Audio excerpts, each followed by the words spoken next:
And joining us for Perspective is Ambassador Anil Wadhwa, former Indian ambassador, to discuss implications of Chinese president's statement on Taiwan. Such a pleasure to have you, Ambassador, on the show. We know that the Chinese president has said that China's reunification with Taiwan is unstoppable, and Taiwan's president has responded by vowing stronger defenses against China's what it calls expansionist ambitions. What do you make of these statements? Is it bravado on Xi's part or more? So Xi Jinping has been making these statements for quite a while now. In fact, on every important occasion in which he's addressing either the PLA or the Chinese people, he makes this point. And I think that's important for him to do so because it is one of the stated aims of China, reunification with Taiwan. And of course, recently we've had some developments which have made it imperative for China to reassert these kind of statements, especially the arms sales to Taiwan by the Trump administration, as much as 11 billion US dollars. And then the recent statement by the Japanese Prime Minister also saying that Japan would willy-nilly be involved in case there is an invasion of Taiwan. Of course, after that, there was a retraction, and Japanese officials had gone to Beijing to explain the situation. But at the same time, it becomes important for China to reiterate this, and this was an appropriate occasion to do so once again. Right. It's interesting you bring up Japan here, and at the same time, we know that the US does not officially recognize Taiwan, yet we know it's committed to helping the island defend itself. And some days back, the US, you would remember, approved its largest ever arms package to Taiwan too. At the same time, the US Defense Department expects Beijing to fight and win a war on Taiwan by 2027. We've been getting this repeatedly over the last few months and years. Does China really have the military capabilities to be able to achieve its mission of getting Taiwan? So as time goes by, I think the assessments all point to the fact that China is actually improving its capability of taking over Taiwan by force if necessary. In fact, a sort of deadline of 2027 has been talked about amongst the strategic community in the United States. And that's based on the fact that the Chinese PLA is expanding at a certain rate, which is quite alarming. And at the same time, every time military maneuvers and drills are held around Taiwan by China, these are increasingly more sophisticated. The latest drills which were held, of course, surrounded Taiwan on all sides, and it was supposed to be looking like a noose around Taiwan. The Taiwanese are quite used to this situation. They don't get rattled, and that's why they are relying on their own self-defense and the self-capabilities to do so. Increasingly, as time goes by, there are also few developments which the Taiwanese would be wary of. One, of course, is the forthcoming summit meeting between the leaderships of China and United States, which leaves Taiwan somewhat in a limbo, even though there is the Taiwan Relations Act, and even though there is support which has been expressed by countries like Japan for the sovereignty of Taiwan. But of course, the Chinese have an important plank on which they make their arguments, which is that Taiwan is a part of China, and no other country, therefore, should interfere in the reunification process between the two governments, which they feel is overdue. Right, Ambassador, could all this prompt Taiwan to accelerate asymmetric defense investments? Yes, of course, Taiwan has been doing that consistently. And in fact, the United States has been the main supplier of arms to Taiwan. Also, the United States under the Biden administration and also under Trump 1.0 administration had developed the hubs and spokes policy in the Indo-Pacific, in which it was relying on allies to counter any such kind of invasion of Taiwan.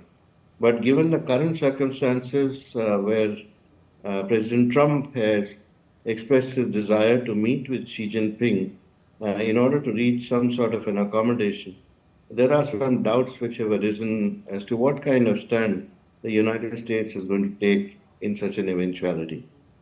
Yes, Ambassador, taking that point further, in these circumstances, then how do you think the Trump administration, particularly Donald Trump, is going to respond to Xi's unstoppable claim, given the recent arms sales that US has made to Taiwan, and also prior Trump-Xi talks in the upcoming summit that you referred to, considering that the United States under Trump 2.0 had earlier did make a reference to how Taiwan should be pulling in its own weight in terms of defense investments.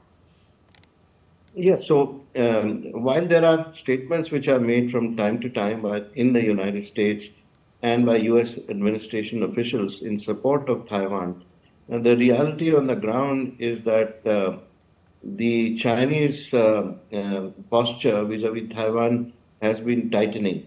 And that's because the current government in Taiwan is a government which the Chinese do not trust or like. Ideally, they would like to have a regime change in Taiwan so that there is a more favorable government which comes in so that the peaceful reunification aim can be pursued. However, that not being the case, then now the Chinese are continuously and consistently talking about, if necessary, reunification by force. And the argument they gave, of course, is that Taiwan is a part of China. So that's their stand. But at the same time, I think a number of countries around the world would not like to see that happen for various reasons, strategic, economic, and of course the main reason being that China would then break out outside the second island chain, which then threatens the security of United States and Japan and its allies. Right. I was taking that point that you just made further by asking you that how does this really fit into China's broader goals like AI and space advancements to project its strength globally? So I think China is quite determined to project its strength, and it has demonstrated this by the latest blockade of Taiwan. Well, I wouldn't call it a blockade; it's actually drills where they have actually targeted, simulated targets on the HIMAR missiles, which have been supplied to Taiwan, for instance. They have also simulated strangulation of Taiwan so that there is no help which is available to Taiwan in case there is an actual invasion of the island. So that has also been simulated. And that has been noticed in the United States and other countries as well. Now, as far as their AI prowess is concerned, the Chinese are marching ahead. There are a lot of areas in which the Chinese have done much better than any other country in the world. They are also concentrating a lot on chips, and they have controlled, of course, as we all know, the rare earth supplies by first buying up resources and after that, then also controlling the reprocessing facilities around the world. So that's something which the whole world has to take into account today. The only issue here is that what happens as far as Taiwanese people are concerned and what do they want in the process. But while the Chinese would not care much about that, the rest of the world perhaps does. Right, Ambassador, towards the end, do you think that timeline is coming closer? Like I said, the US Defense Department estimates that China would be waging a war and being able to also win the war in 2027. We've already now into 2026. Do you see that happening in the next couple of years? Does China really have the military might? Could this become a regional flashpoint? Or could Taiwan be left to defend itself or fend for itself, considering that many countries around the world say that Taiwan is part of mainland China? So China definitely has the military capability today, and as time goes by, it will have more of a military capability to reunify Taiwan by military force. There is no doubt about that.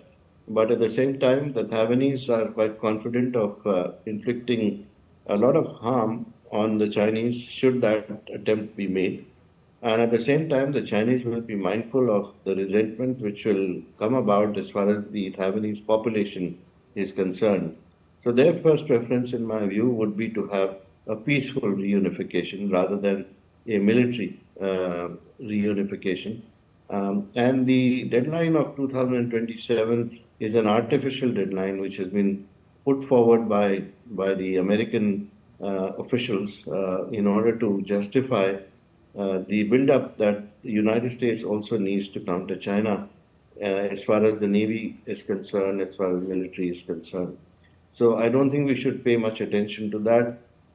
I think despite all the rhetoric and all the actions, the underlying desire of the Chinese would definitely be to have a peaceful reunification of Taiwan. Right, and we know that Taiwan is also the hub for semiconductors.